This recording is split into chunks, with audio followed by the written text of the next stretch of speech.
ده مثلث العبادات، تقعد كده تسبح فيه وتدبر فيه. ويا اخي الفاضل في العلم تتدبر في تكامل نواه المنظومه الرقميه اللي بتبدا من 11 اللي هو بسعادتك بمقدار نسبه العلم اللي عندك.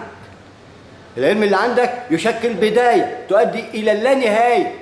لا تصل الى هذا المستوى الا من خلال عبورك من مثلث نواه الذره لواقع الرياح، ونحن بامره له مقياس.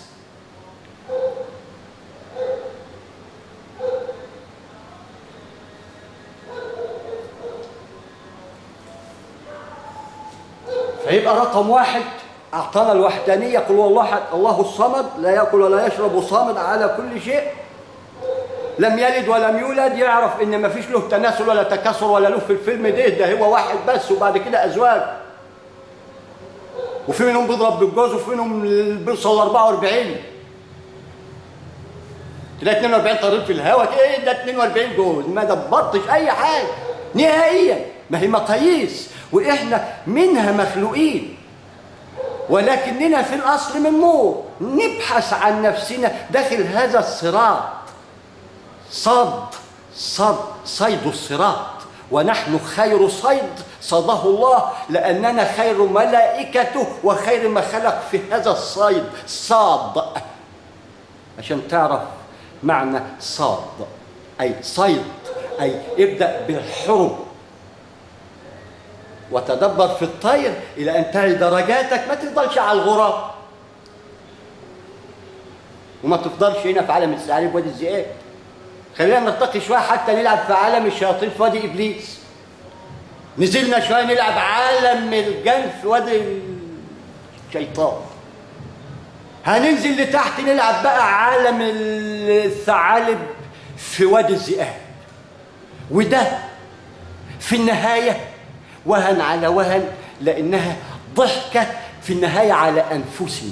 ليه؟ لأن كان ممكن نضيعها في الحق القائم على قول الحق من خلال العلم اللي يقنع اللي أمامك أنه على حق، لأنه مقاييس ومواقيت بتبدأ من ميلادك تتدبر منه الوحدانيات كلها. ويوم اهو يوم كألف عام مما نعود، ادانا مدار النجم فيه تشيب الولدان. الولدان تبقى فيه شيبه وذات حمل تضح حمله، ما احنا في هذا اليوم اهو، ومنا بيبدا الطفل. أتزرعون أنتم أم نحن زارعون؟ الشاب، الرعيان، الشيخوخة، كما بدأت تنتهي وما بينهما ماذا فعلت؟ مثلث كون عظيم تتمشى فيه كده يشكل لك سوق تشتري من أثمن وأعظم التجارات اللي في السماوات وفي الأراضين.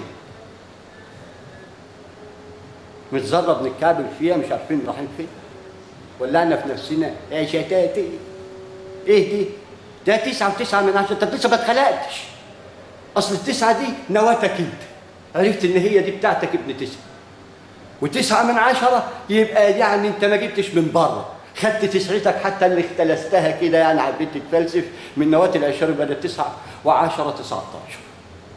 يعني ما كملتش ال10 حتى تحط 11، حتى تحط الرقم 101 اللي هو الشباب اللي هتتعامل به. ما هو العشاري ده بتحط عليه المثلث 9.9 من 10، تحط من مثلث واحد بيديك 12، يبقى مفتاح مثلثه 3 كمثلث في 4 كواكب. إن لم تراني بتكلم بلسانهم يا أخويا وبلسانك، لأنك مش فاضل المشوار ده وفاضل سكة تانية أنا أعلم من الله بيها، ولكن علشان أخي ومش عايزك تتوه زي ما أنا تهت.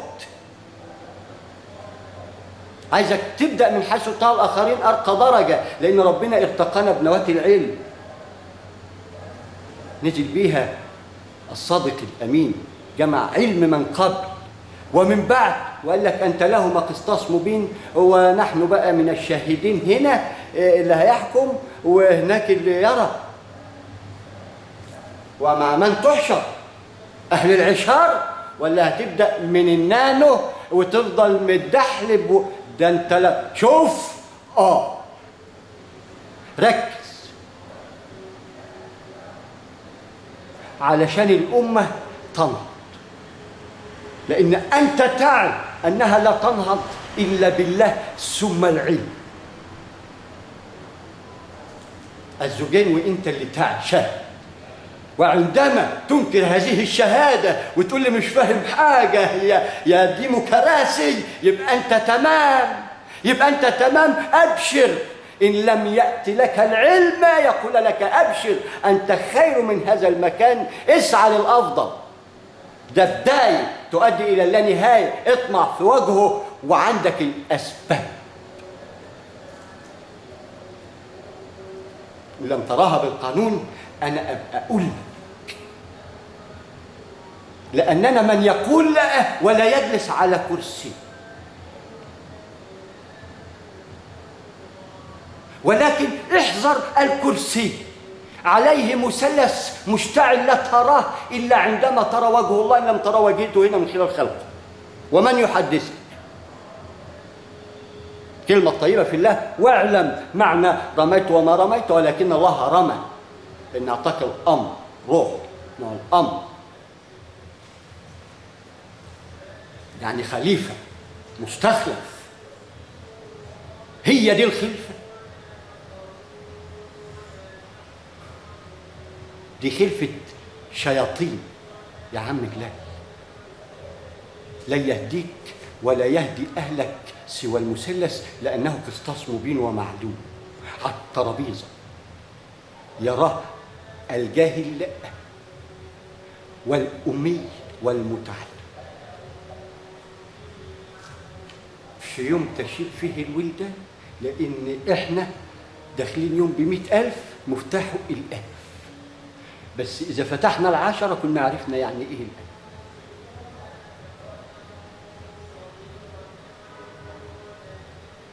الألف مفتاح 100,000، مرور بيوم ب50,000، في رمشة عين بل أقل حسب عملك.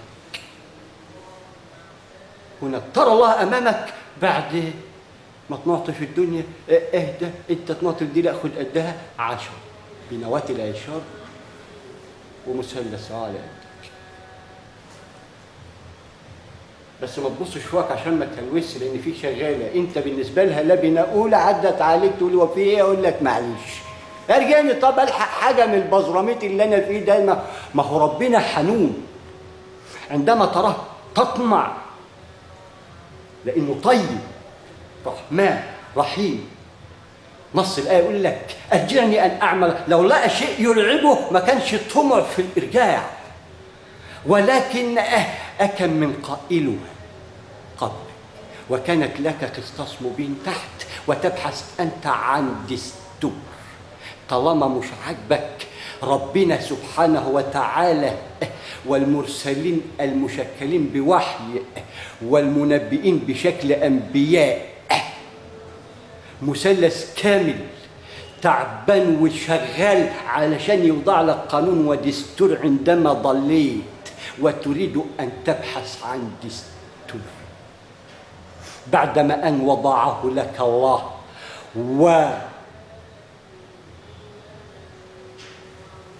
روح الأمين جبريل النوع الرواح الذهاب والإياب. الأمين يعني خير من يؤتمن على أأمن الأمناء في الأرض، الأنبياء المنبئين، لأنهم لم يطمعوا إلى كراسي ولكن ينصحوا أهل الكراسي حتى تنهض الأمة من هذا السبات المسمى بصراصير. عندما نضحك على بعض نقول من صرصار، هو فيه بعد إلا الصرصرة القائمة على الجهل، دي أعظم صرصرة. عندما يبتليك الله بالجهل مش محتاج صرصرة، فأنت متصرصر خلقة، ولكن جعل لنا المصطلح قانون ناخد به سبب ونعتبره كما عبرة. ده واحد ده انا ما عدناش منه، ما هو انا مش قادر اعدي من واحد. ده هيوضع ديمومه من ذات ديمومه مؤديه الى ديمومه، الى احنا هنا لينا عدد في الديمومه حتى اننا للاحياء قادمون.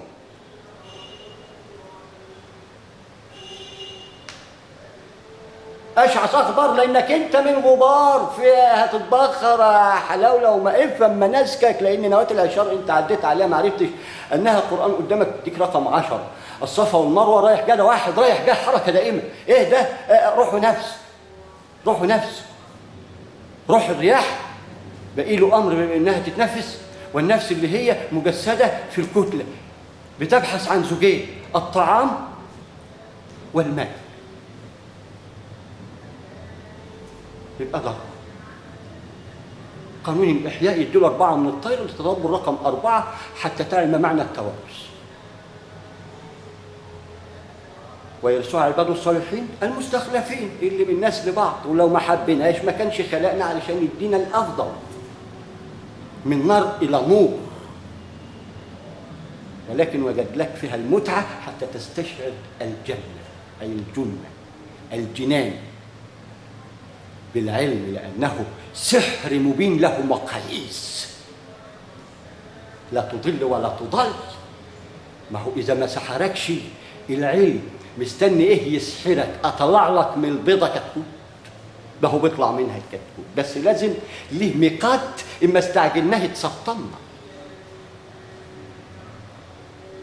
وما بلانا، لكن بلونا أنفسنا لأننا أصحاب البلاء. ومن طلب دون أن يعي أنه هكذا يطلب من خلال تفكيره في نفسه بيطلب. فواحد أنا مش عارف أعدي منه، لأنه 10 كاملة، إحنا في عندي 9.9 من 10. أو ما أنا أقول لك 9.9 من 10، ما تحطش واحد، ما تقدرش تفصل الذرة قد ما عملت، لأنها دي نواة علمية لا تتدخل في خلق الله، ولكن يكون لنا مقاييس نحن قادرون عليها بأمر، لأن لها مقاييس. واداك لها بوصلة نواة العشار 10 وهتبقى 11 من هنا تبقى. وانت فاهم أنا بقول إيه؟ معملك هيظبط أرقامه بدون كمبيوتر. ما انت واقف عند رقم 100 وما عدتوش، أنا هوريك تعدي إزاي. الألف المؤلفة، الألفية الأولى، ياما ألفيات عشنا وما عرفناش منها ألفية واحدة تؤلف بين قلوب الناس ونضعها لنا مقياس، لأن من خلالها نعرض، لأنه يوم الله مدار النجم 1000 عام. ده رقم 1. يبقى أما تطلع من 10 تلاقيه 100، تطلع من 100 تلاقيه 1000. يبقى عدينا منه ازاي؟ ايه اللي ما لقناهوش فيه؟ ولكن للعلم حتى نعلم معنى قانون الأرقام الحركية، والأرقام الحركية بأن له قانون يسمى الحركة الكونية، أي قانون حركي.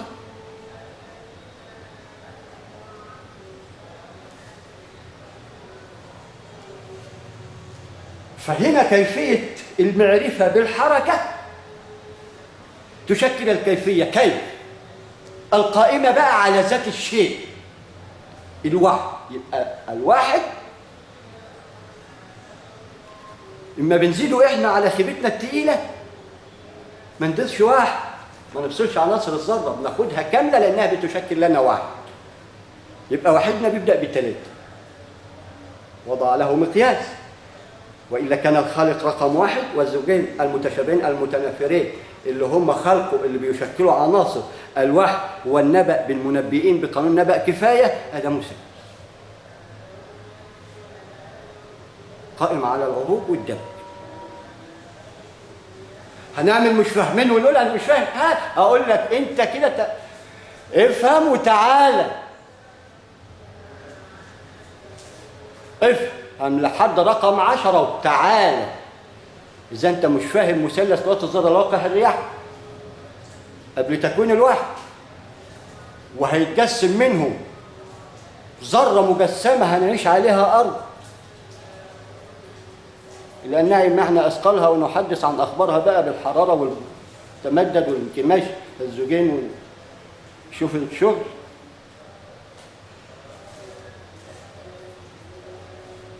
يبقى واحد هنضيفه بيشكل لنا 3 عناصر. على 9.9 يبقى شكلت قلنا 1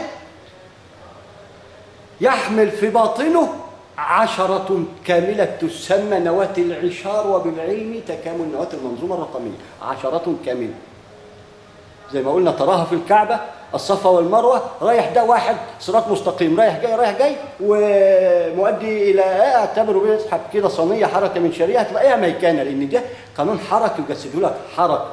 هذا الواحد رايح جاي، عروج ودرج، ذكر وأنثى. هنا بقى اللي بيدور نواة الذرة الصفر، يبقى ده رقم 10. 1 10 نواة العشار. إذا أنت رايح بقى تحج ومش شايف رقم 10 ده، إنك وصلت للرقم ده ومش عارف 9 ساعات على إيه، والنواه إيه يوم العاشر، وال3 المشارق، ومثلث الصيام، ومثلث يا أخي تدبر فيما تفعل، يقشعر جسمك وبدنك، تتمتع بالعمرة والحديث. عندما تستخدم قانون العشار في العبادات بشكل علمي تجد متعة روحانية من خلال الروح. نوع الأمر طابط روحك لما أنت فيه من علم.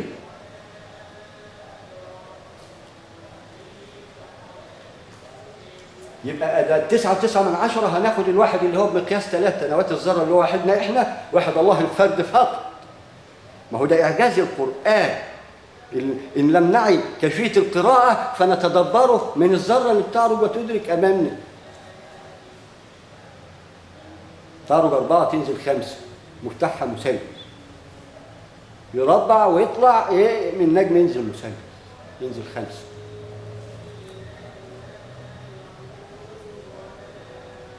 يبقى 9.9 خدنا من ال3 اللي هو الواحد بتاعنا يشكل 3. ما ننساش دي إن وحيدنا بيبدأ من 3. واحد الله سبحانه وتعالى بيبدأ من 2، علشان هنا الزوجين فاعل ومفعول ورد فعل، ويلا خبطوا ببعض. وأنا الخالق أرى.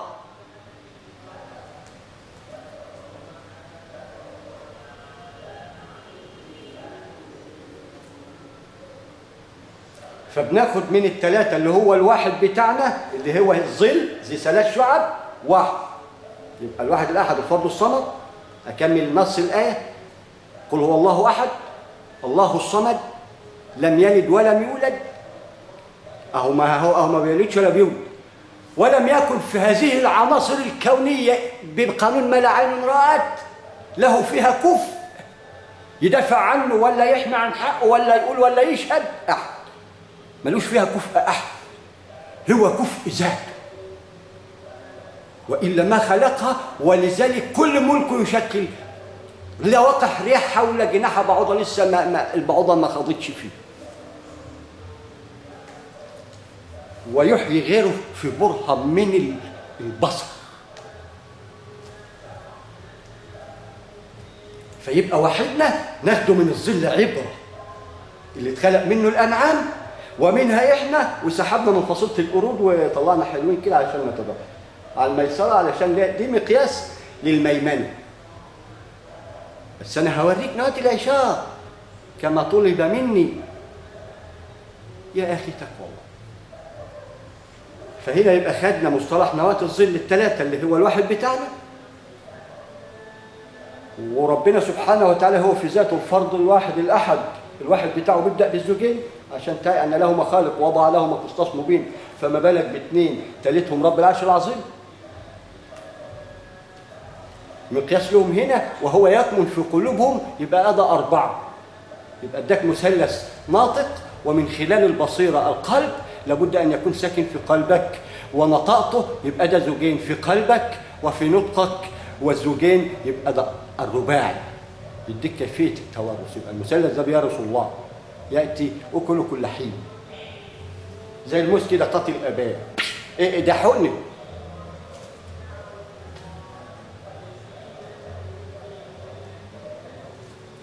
فهنا واحد الوحدانية لله رقم 1 بالنسبة له، أول أزواج عشان كله هيبقى أزواج في أزواج. يبقى وضع الديمومة، وجد من عناصر ظل ذي 3 شعب يعمل قبل أن نأتي، لأن هنيجي من منتصف من أرضه عشان ننطق بلسان. إن رأينا قرآنا عجبا، إن سمعنا قرآنا عجبا، وإن ادانا السمع علشان نتدبر، ومن التدبر الرؤى، نبقى في رؤية طيبة نهيئها ذهب على ذهب للآتين من بعدنا، حتى نتباهى أمام الله. نظفنا عرشك وطهرناه، والكعبة اتكست ذهب بمقياس 5 سم داخلية وخارجية، واتنقشت بما هو حلي من ماس ولؤلؤ ومرجان، أعظم الحجارة الكريمة في الأرض بشكل تاج. إحنا مقصرين في عرش الرحمن لأننا متفرقين.